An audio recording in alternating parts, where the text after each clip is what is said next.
So I'll start with a chant. Volume might be a little high. Let's see. Om tadekam smaramas tadekam bhajamaha tadekam jagat sakshi rupam namamaha sadekam nidhanam niralambamisham bhavam bodhipotam sharanyam rajamaha. Om Shanti Shanti Shanti. On that alone do we meditate. That alone do we worship. To that alone, the witness of the universe, do we bow. To that one who is our sole eternal support, the self-existent Lord, the raft to safety across the ocean of this world, do we come for refuge. Om, peace, peace, peace. Good morning. Good morning. So glad to see all of you. This is our last Sunday together for some time. We don't know how long, Mother knows, but it's been a joy to be staying here with all of you and to get to know some of you a little bit.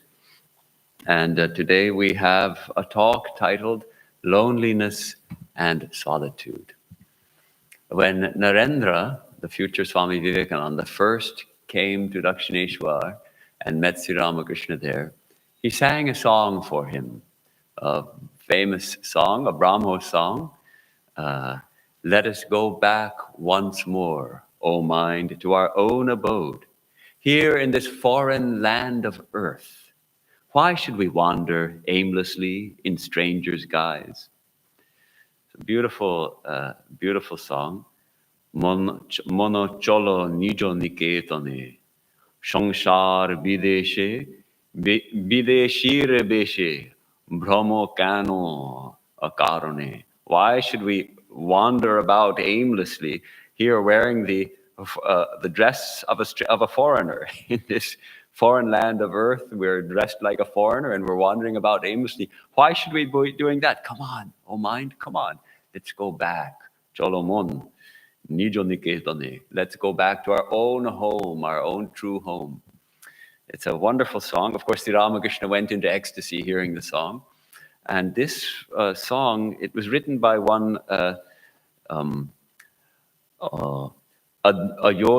Ayodhyanath or Ajodhanath Pakrashi, who had been the chief preacher of the Adi Brahmo Samaj. He left his body in 1873, so before Narendra had a chance to meet Swamiji and all of that, but it expresses a beautiful idea that, first of all, it's one of many in a category of songs addressed to one's own mind. The singer writes a song talking to his or her own mind, as if mind is one thing and we are another. And making friends with the mind. Okay, oh mind, come on, mind. What are you doing here, oh mind? Come on, let's go, let's go. This is not our home. All these people are strangers. What is this? Let's go to our own home, our true home. Where is that? Of course, the idea is that our true home is in the divine, and that's where we have to go. So come on, oh mind, come on.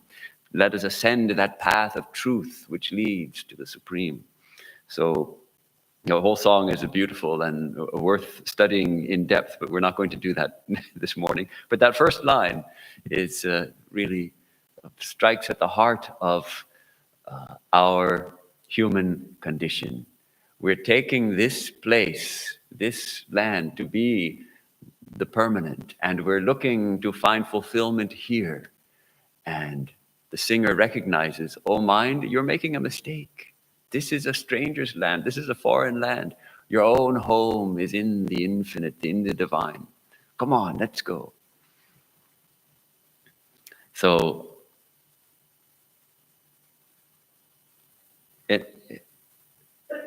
the topic of loneliness and solitude, being alone is part of our experience. Every human being experiences this sense of being alone.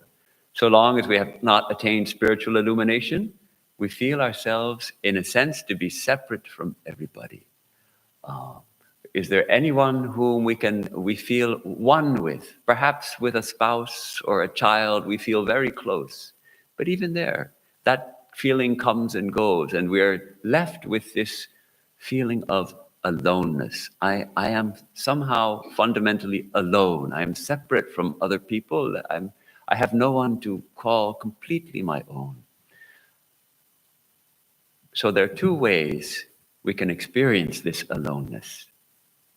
Two ways. We can experience this aloneness as loneliness, or we can experience it as solitude. There's a famous Christian theologian, Paul Tillich. In the 1950s, he gave a sermon on the same topic. After coming up with the topic, I Googled it. I found, someone has already given a sermon on it. He has a very beautiful insight. He says, our language has widely sensed these two sides of humanity's being alone, these two sides, loneliness and solitude. It has created the word loneliness to express the pain of being alone.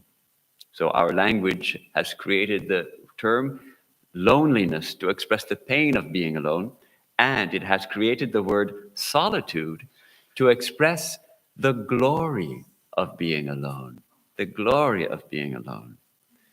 So it's a wonderful insight, this idea that to be alone can also be glorious. How is it possible? Of course, it is possible when we start intuiting the glory of our own soul, the glory of our true nature. And he points out that although in daily life we do not always distinguish these words, we should do so consistently, and thus deepen our understanding of our human predicament. So it's true, loneliness is painful. It's very painful. And yet, solitude can be glorious. So it's a lovely insight. Now, nowadays, in this time, in all over the world, we can say there is a hidden pandemic of loneliness. We are now trying to come out of a pandemic of COVID disease and sort of limping out of it, crawling out of it somehow. But along with that, there is also a mostly unspoken pandemic of loneliness, exacerbated, of course, by the forced isolation that the COVID pandemic required to try to stem the spread of the disease. What is loneliness, first of all? It's a painful, we've talked about that, it's painful. What is it exactly? There's a nice definition: a bleak, painful condition of being aware of being alone, without companionship, perhaps without friends or family, feeling unloved, feeling unwanted, feeling rejected, feeling unsupported, feeling misunderstood, feeling that nobody really knows me. Nobody really understands me. Nobody sees me as I am. It's a difficult thing, feeling like nobody really knows me. An important study done by Harvard came up with this description: loneliness is commonly described as the negative feelings that emerge from a perceived gap between one's desired and actual relationships. Okay, we have a perceived gap between the actual relationships we have and the ones that we desire to have. So maybe we feel like, really, I should have 10 close friends, but I only have 3. And so we feel lonely. Or on the other hand, someone else may feel like 2 close friends is enough for me. And they have 3 friends, and they don't feel the least bit lonely because their desired sense of what they need in relationships is met by their experience. Now, of course, it also should be noted that what we perceive to be true is often a misperception. We may feel that nobody loves us, when actually there are many people who love us. And yet we feel somehow misunderstood. We feel unseen, unheard. So that gap between our perceived reality and our expectations causes this pain of loneliness. A discrepancy, they say, between one's actual or perceived level of social connection and one's desired level of social connection. Let's remember that social connection in life is not a luxury.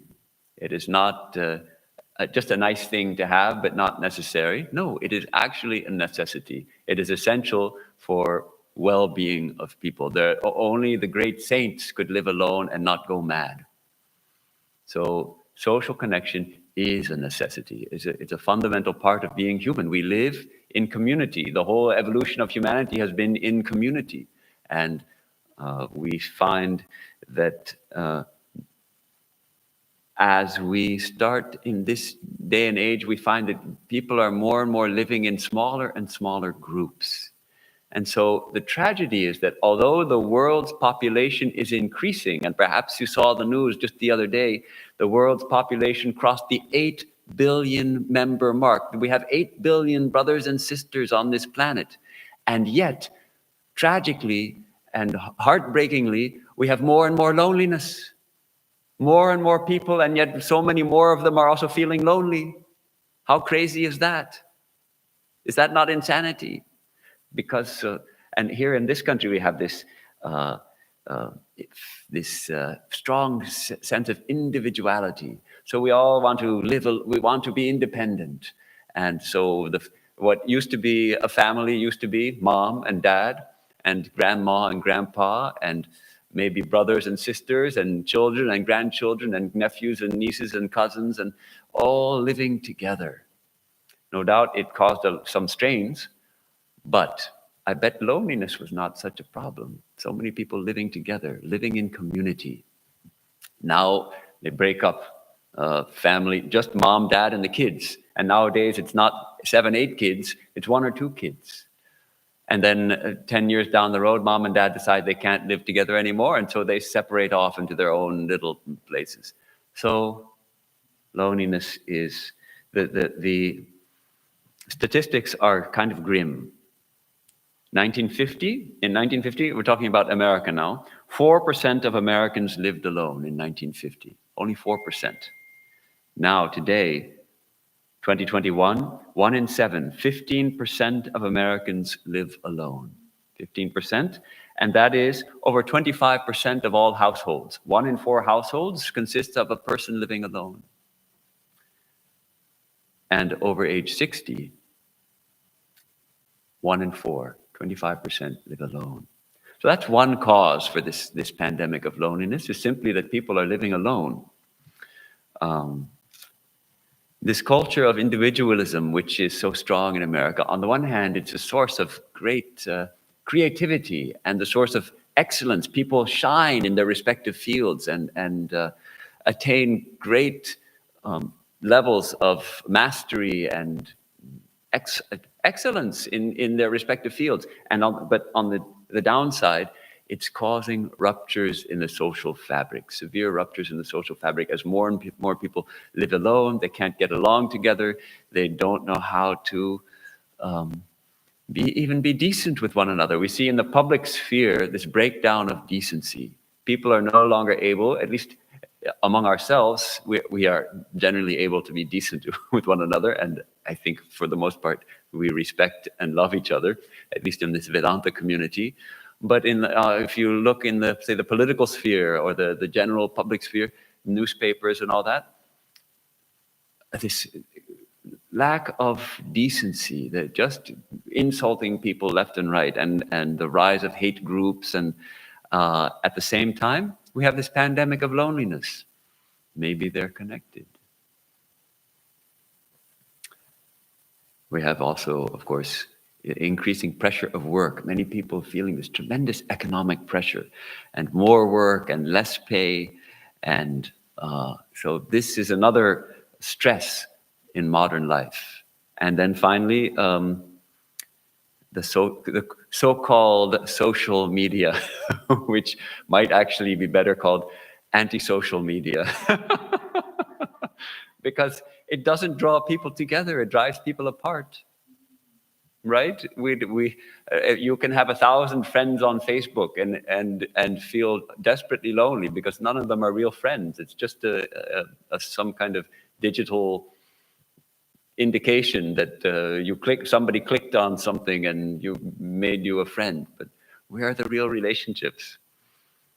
So it seems to connect us more, these Facebook, Instagram, etc., and yet we have these kind of manufactured identities that are on this social media. In fact, I found out about most young people, say under the age of 15, they'll have 2 Instagram accounts, one called the Rinsta and one called the Finsta. Have anybody heard of this? There's the Rinsta and the Finsta. I asked my niece about it, and she corroborated when she was that age. She said, yes, I also have 2. And the Rinsta is called the quote-unquote real Instagram account, and that's the one that maybe has 1,000 followers, and the one their parents also follow. And the pictures are carefully edited and photoshopped to make the person look really good and looking happy always and healthy, and everything is just fine and dandy. And then the Finsta, the so-called false or fake Instagram account, is the account under a pseudonym that is actually how they're really feeling, with the unedited pictures, the unedited comments, with maybe just their close friends following it. Now, this, in a way, that's good, that they have one that they're actually sharing with their friends how they feel. They can say, oh, I hate my teacher's guts on there. They can't put it on the main one because the teacher might see it.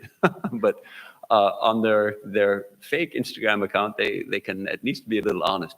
But see, it's a recognition that the social media image we put out is actually false. The one that shows that I'm happy and surrounded by friends and beautiful and everything is perfect is actually false, because nobody's life is like that. So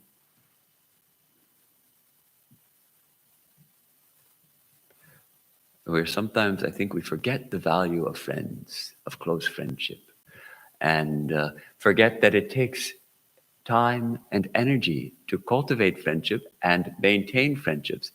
And it also takes forgiveness. And it takes, because sometimes we say things that maybe our friends take a little bit of offense at, or we take a little offense at what our friends say, and we forgive them because behind it there's love. It takes the tiksha, forbearance. If we really have a friend, Swami Vivekananda describes a true friend. Listen to this. In happiness, in misery, in famine, in pain, in the grave, in heaven or in hell, who never gives me up is my friend. Is such friendship a joke? A person may have salvation through such friendship. That brings salvation if we can love like that. Just think, in heaven or in hell, we don't give up our friend. That is the true friendship. That's the ideal of friendship. I think we've forgotten that. We've forgotten that. A few more statistics. The Harvard study noted that 36 respondents among American adults reported serious loneliness, feeling lonely frequently or almost all the time or all the time in the 4 weeks prior to the survey. That's 36%, well over a quarter. And here's the really sobering thing. Young people aged 18 to 25, 61% reported feeling lonely frequently or almost all the time. 61% of young people. This is a crisis. This is a crisis. A majority of young people are feeling lonely most of the time. 51% of mothers with young children. Motherhood can be very challenging with the young children, and most of the time is spent looking after the young children. And in between, maybe there's also a job to look after. Where's the time to cultivate any relationships?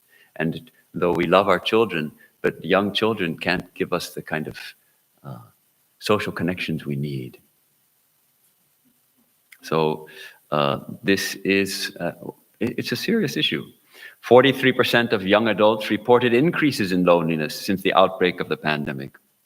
I think that's natural. And about half of lonely young adults in the survey reported that no one in the past few weeks had, quote, taken more than just a few minutes to ask how they are doing in a way that made them feel like the person genuinely cared. We need to feel that someone cares about us, that someone loves us. If nobody does that, we tend to feel lonely. So this is one of the driving forces of loneliness is the social conditions. Of course, there are other causes, and then there's a root cause. But we should remember that loneliness also has a severe impact on health. Increased chances of senior dementia, shorter lifespan, weakened immune system. On physical and mental health, it has a tremendous impact. So it is a tragedy, and it's a paradox. With more and more people in the world, we're feeling more and more lonely. Well, types of loneliness. The researchers outline 4 main types of loneliness. First, situational. Some change comes in our life. We move to a new place. We change our job. We change our relationship. Death of a spouse or death of a loved one. A pandemic forces us to isolate. This is called situational loneliness. And we see a lot of that. We also have developmental loneliness. We feel that we're not developing at the same rate as others. For instance, all my friends are married. I'm still single. Or my friends all have college degrees, but I dropped out of college. So these kind of feelings of inadequacy, comparing ourselves to others, which is always a big mistake. To compare ourselves to others is a big mistake because we'll always find many people who are better than us in every field.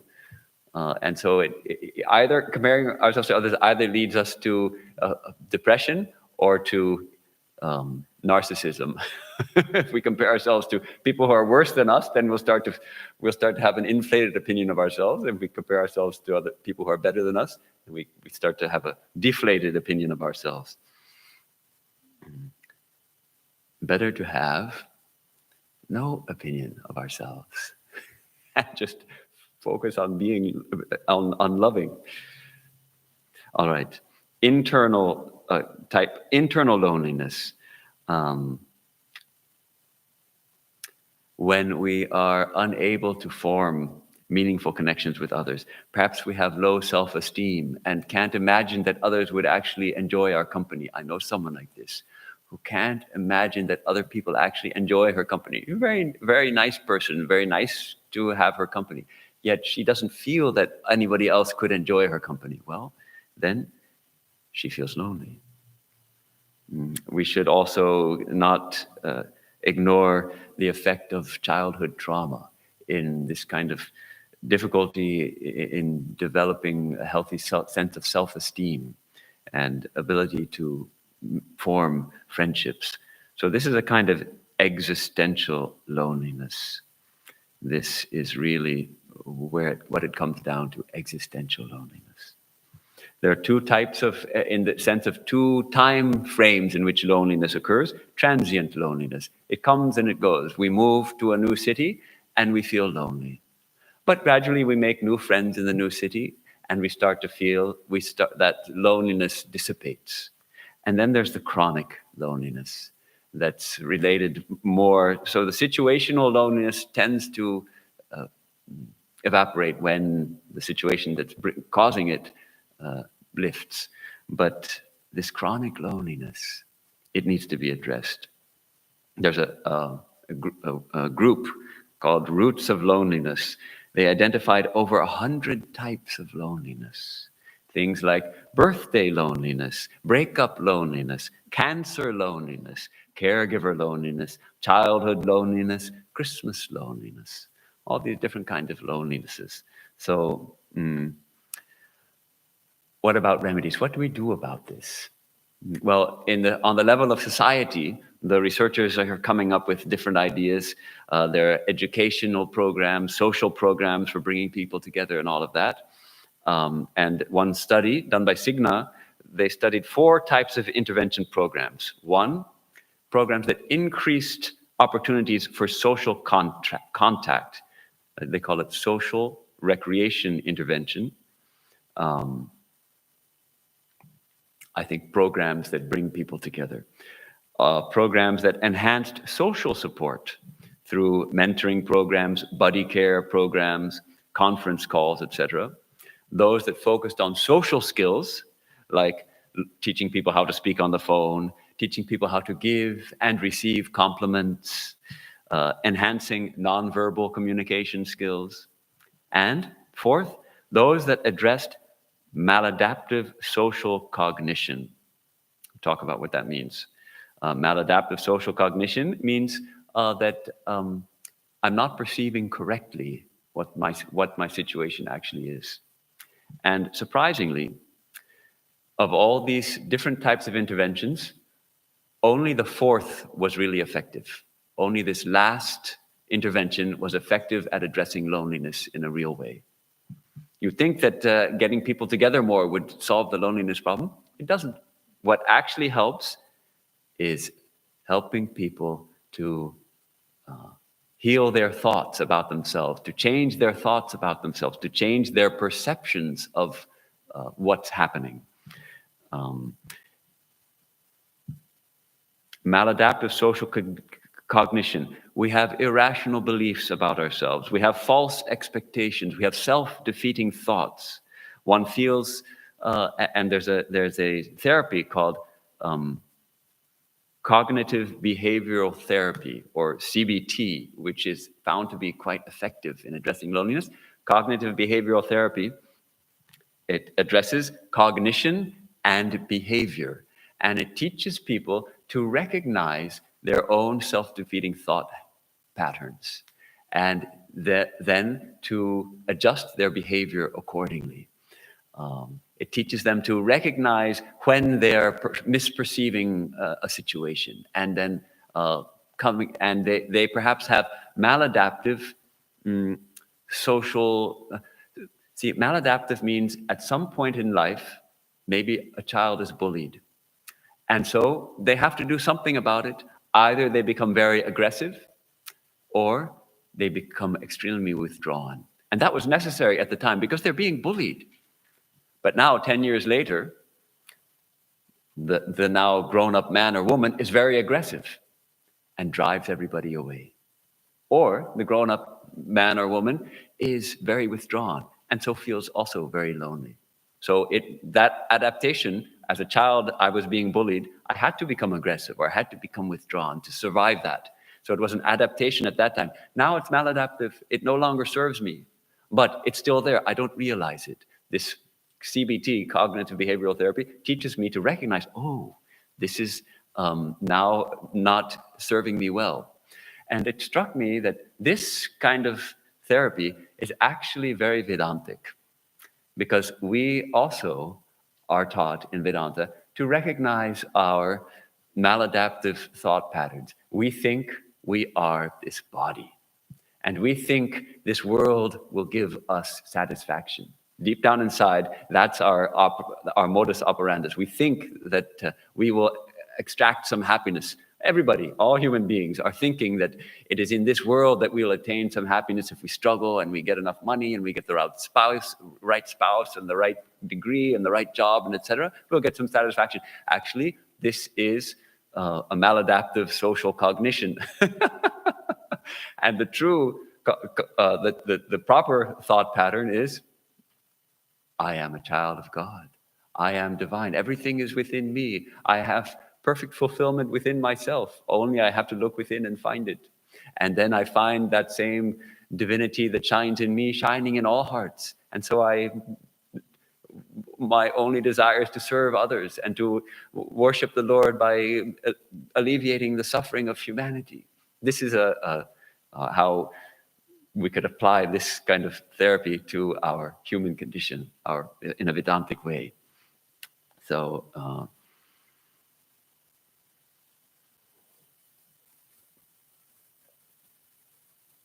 so Harvard study had some recommendations, like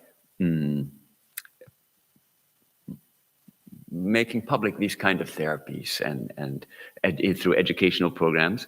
And they have make a nice point. We need to build not just our physical, but our social infrastructure at every level of government and in our communities. We need to begin reimagining and reweaving our social relationships in healthcare, schools, and other institutions. And this is nice. Working to restore our commitments to each other and the common good, to renew a founding promise of this country that we have commitments to ourselves, but we also have vital commitments to each other, including to those who are vulnerable. So we are called, all of us as human beings, to live in community, to feel for others.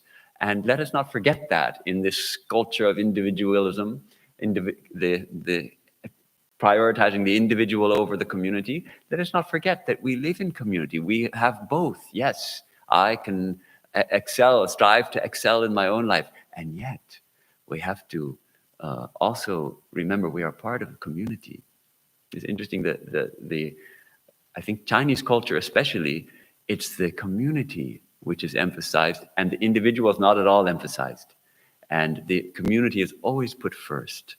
So when the two cultures clash, it's very difficult. But it seems like we need to find a way to incorporate both of these ideals together. So all this is fine and good, but does it really address the root cause of loneliness? No, it doesn't address the root cause.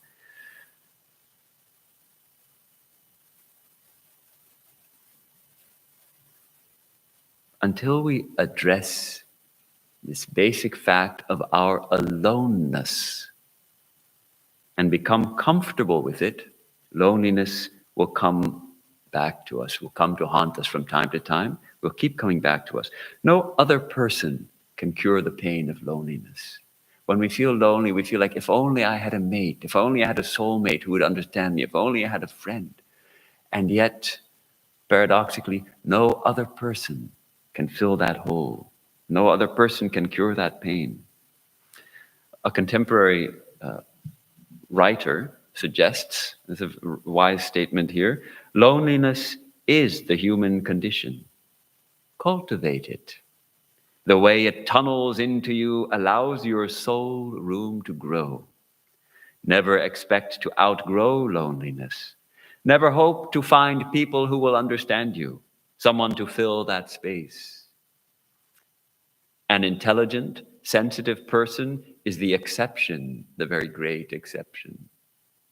If you expect to find people who will understand you, you will grow murderous with disappointment. The best you'll ever do is to understand yourself. Now we're starting to get a hint. The writer's name is Janet Fitch. And can we begin to understand ourselves deeply? One of our Swamis put it this way, somewhat humorously. He said, why are we lonely? We feel no one cares for me, no one loves me. And then he asked, are we really alone when we are alone? We are actually with ourselves, aren't we? We have our own company. But if we're lonely, that means we don't like the company of ourselves. We don't like the company of ourselves. We are unhappy in our own company. That's why we're lonely. And then he asks, if I don't like myself, why should anyone else like me? If I don't like my own company, why should anybody else like my company? It's a brilliant question. So he suggests we should learn to love ourselves, learn to love our higher self, to make friends with ourselves. And here's the paradox. as we begin to do that, as we begin to learn to love ourselves, as we begin to learn to enjoy our own company, amazing. Other people also start to enjoy our company.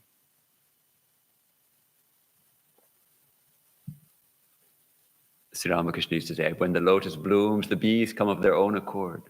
So the more we learn to enjoy our own company, the more we tend to find we are not isolated. And how does it happen? How do we enjoy our own company? The Sri Ramakrishna, when he says the lotus blooms, he means our spirituality blooms. We begin to intuit the glory of our own soul. We begin to intuit, to experience the glory of solitude. So this is the secret of the Vedantic approach, to learn to love our higher selves. And to do that, we have to also fight the tendency to distract ourselves from ourselves. One example, and I've used this before, I think it's a cogent example. Most people, when you go for a drive, maybe you're going to drive to work or to the grocery store or run an errand or whatever, you get in the car, and first thing you do, turn on the radio. Or turn on the music. Or maybe it's already on, so as soon as you turn on the car, the music starts, right? Because you're alone, after all, you have to sit there, so we want to distract ourselves from that unpleasant experience of being alone in the car. So we turn on the music, and we listen to it, and it's fine, and maybe we put on devotional music and we feel happy, but we are distracting ourselves from ourselves. We're not spending time with ourselves. Driving in the car is also a wonderful time to spend some time alone, to spend some time in the glory of solitude. So try it once. Next time you get in the car alone, driving somewhere, turn off the radio and see how it feels. Repeat your mantra. Bless the other drivers. When someone cuts you off, say, bless you.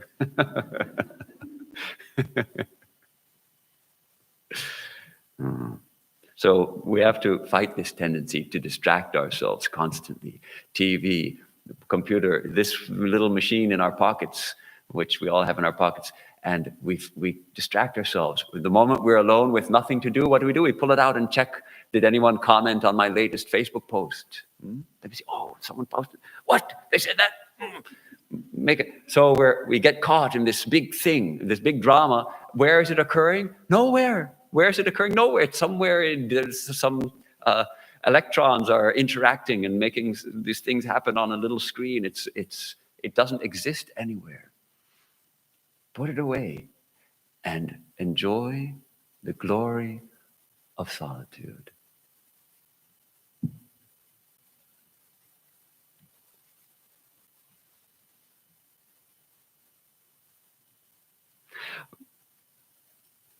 You know,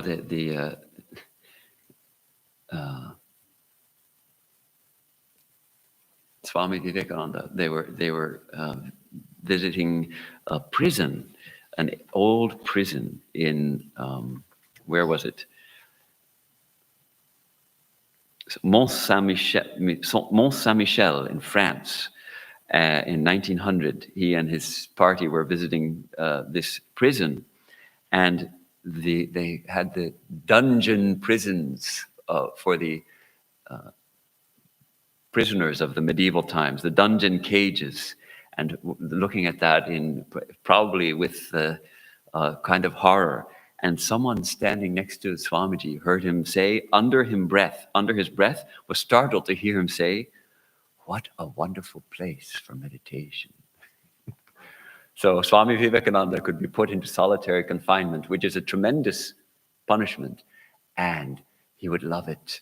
He would sit and meditate and revel in the glory of his own soul.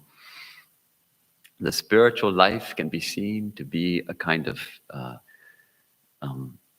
Plotinus put it this way, that it's the flight of the alone to the alone. It's beautiful. He was the ancient mystic Plotinus, describing the yearning of the soul for union with the divine, who says that this is the life of the gods and of godlike people, a life without love of the world, a flight of the alone to the alone.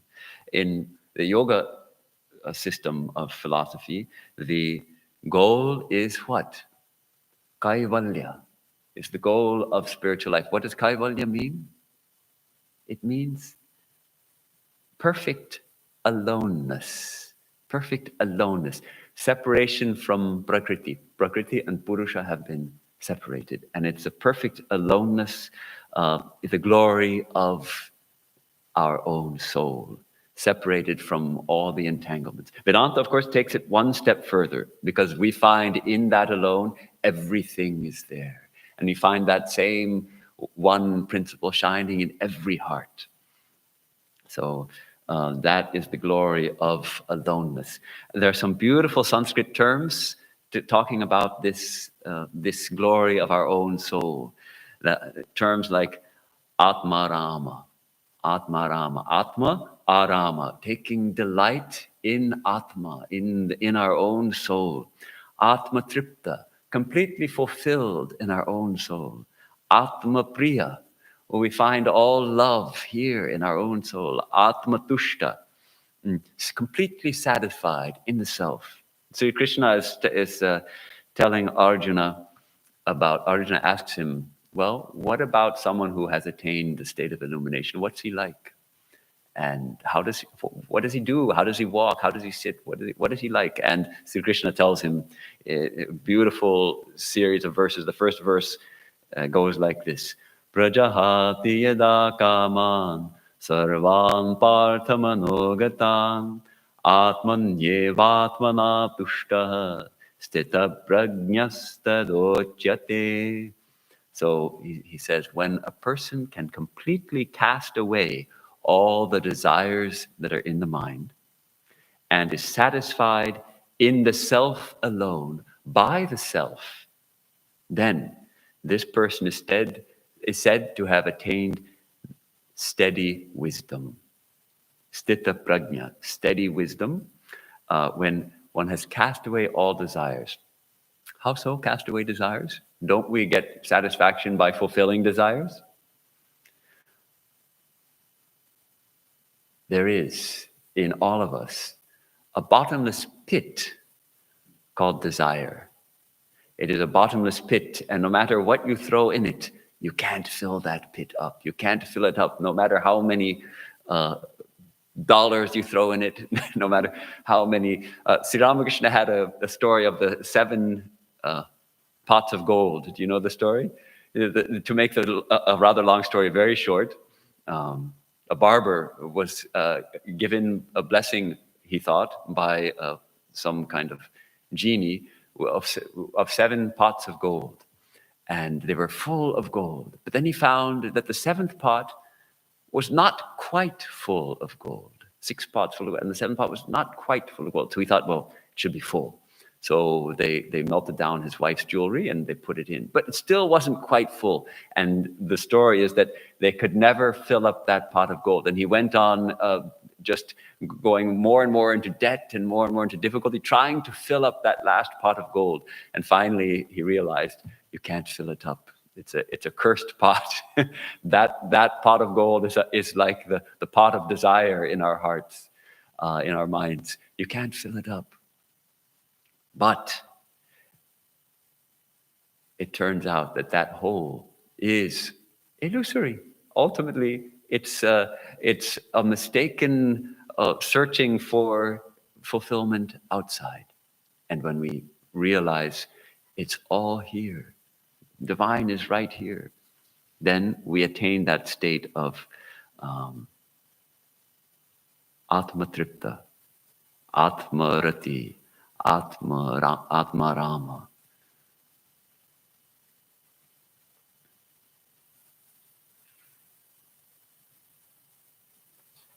That idea. And Sri Krishna goes on to suggest to Arjuna what we talked about in that first song, that our own self can become our friend or it can become our enemy. And he says, make yourself your friend. Be careful that you don't become your own enemy. Make friends with ourselves.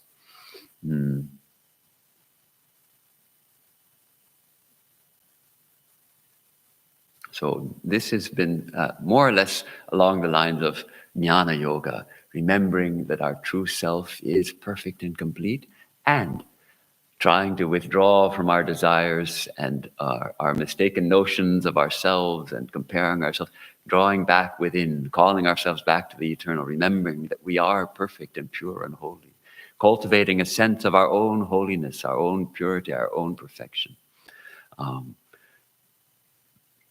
Let us also think about the practice of devotion. Now, here is a wonderful way not to feel lonely, because we have a beloved.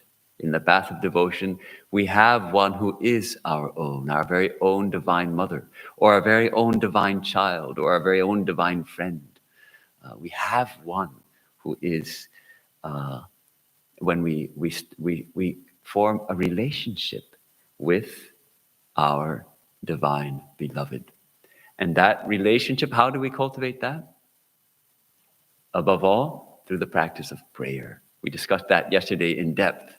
The practice of prayer is how we develop our relationship with the divine, with our beloved, with our Ishtadevata. And we talk to God. We can continue to Sri Ramakrishna is always talking with the Divine Mother. He's always communing with Divine Mother. Any trouble, Narendra tells him that his visions are all imaginary. He gets upset. He runs to the temple. He talks to the mother. Narendra says these are all illusions. And mother tells him, oh, don't worry. What does he know? He's just a child. So then he feels reassured. He's always turning to mother. Brother Lawrence, another example. Are you familiar with the Brother Lawrence, the great Christian mystic? Simple brother in a monastery in Paris, and had the humblest of jobs, working as a cook in the kitchen and then as a shoemaker. And he cultivated the continual companionship of Jesus. Jesus was his beloved, and he was constantly talking with Jesus, so much so that he would not be unaware of the presence of Jesus beside him when he's doing the humblest of things, like flipping a pancake in the kitchen, or mending a shoe in the workshop. Jesus is beside him, helping him mend that shoe or flip that pancake. So he had no sense of loneliness at all. He had cultivated to this highest degree, this divine friendship with Jesus in his case. So it's a beautiful way to start to overcome our loneliness, cultivate a relationship with God. And again, the more that relationship deepens, the more the bees are drawn to the opening flower, the more we have this holy relationship with our beloved divine, the more other people also seek out our company, because they start to feel a certain holiness in our presence. They start to feel a certain peace. They start to feel a certain joy. When they sense the joy deep within us, the joy of being always aware of the divine.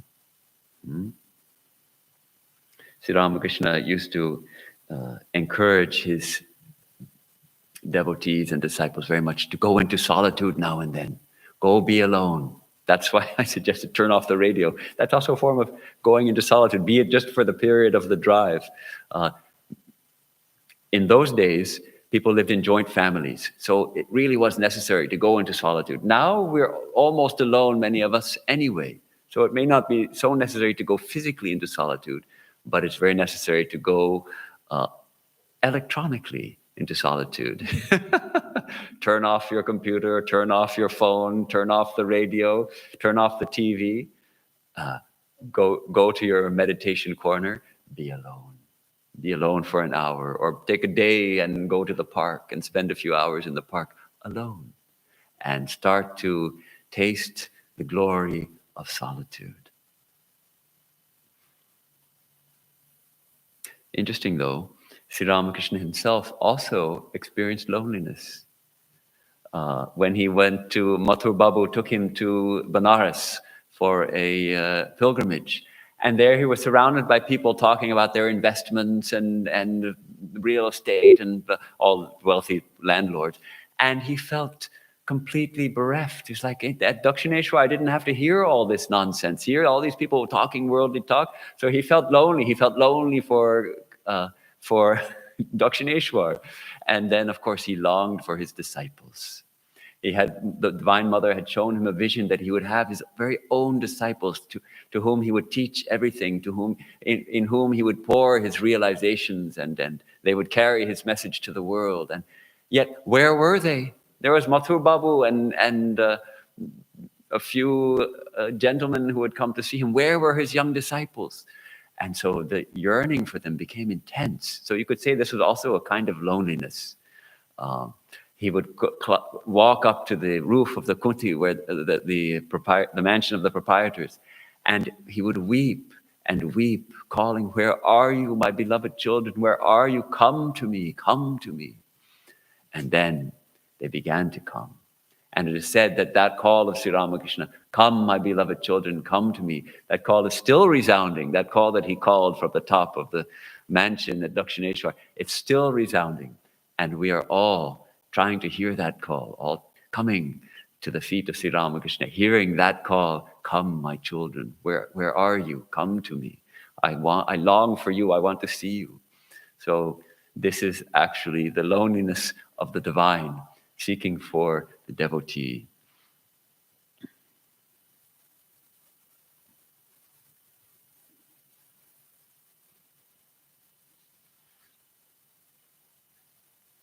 So another place where another thing we have to address and acknowledge is the aloneness of death. Because we all have to face death. We're all going to leave this world behind. We're going to leave this body behind.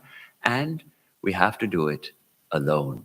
No one is going to come with us. We don't die together, very rarely. In war, soldiers sometimes die together. A bomb explodes and several are killed together.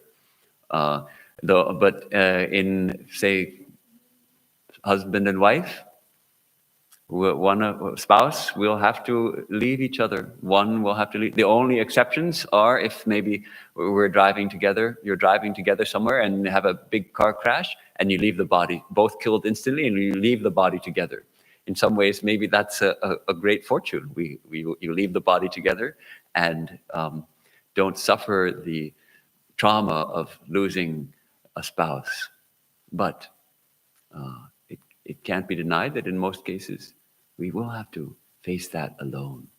So the more we can stand on the glory of our own self, the more we can become comfortable with ourselves, comfortable with being alone, the more we can face that inevitable time.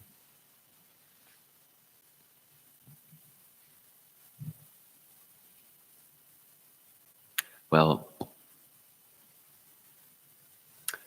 Holy Mother's final message to us, we know what it is. If you want peace of mind, don't find fault with others, my child. Learn the whole world is your own. No one is a stranger. The whole world is your own. Learn to make all your own. Was Holy Mother lonely?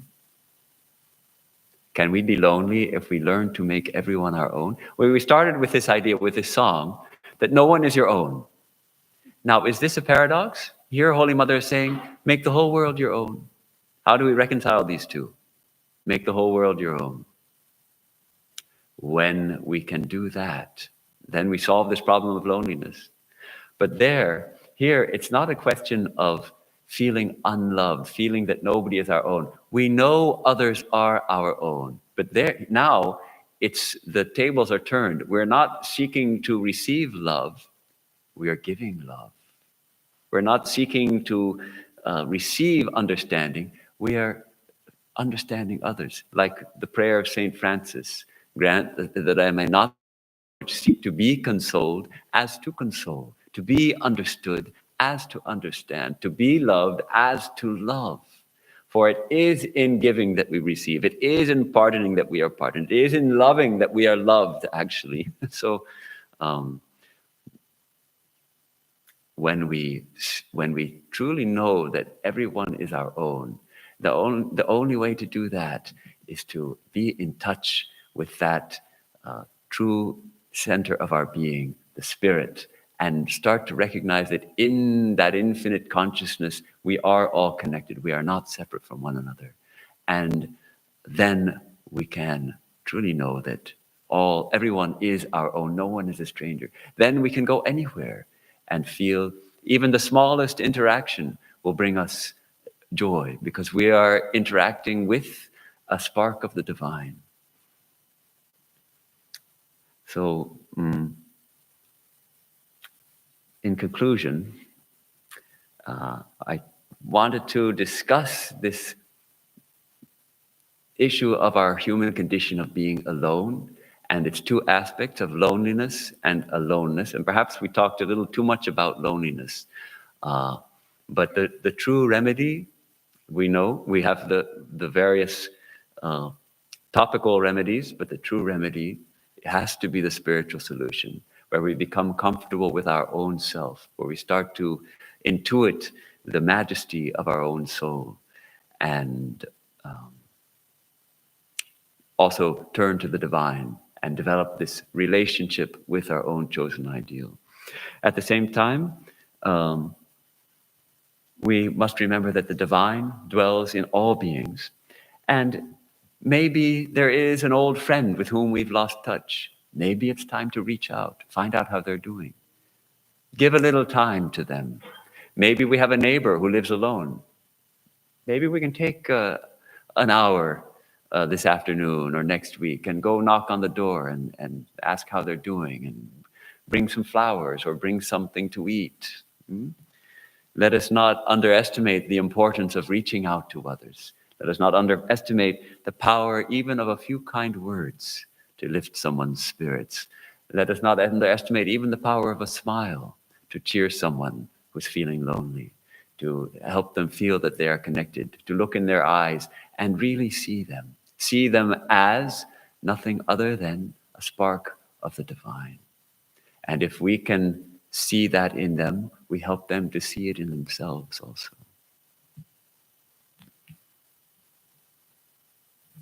So that brings to a close my comments today. Thank you for giving me the chance to speak on this important topic.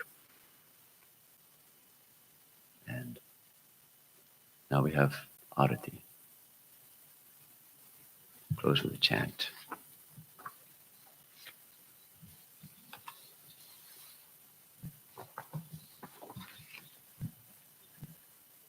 Om Tvameva Mata Cha Pita Tvameva Tvameva Bandhuscha Sakha Tvameva Tvameva Vidya Dravinam Tvameva Tvameva Sarvam Mama Deva Deva. Om Shanti Shanti Shanti. Thou art my mother, my father art thou. Thou art my friend, my companion art thou. Thou art my knowledge, my wealth art thou. Thou art my all in all, O God of gods. Om, peace, peace.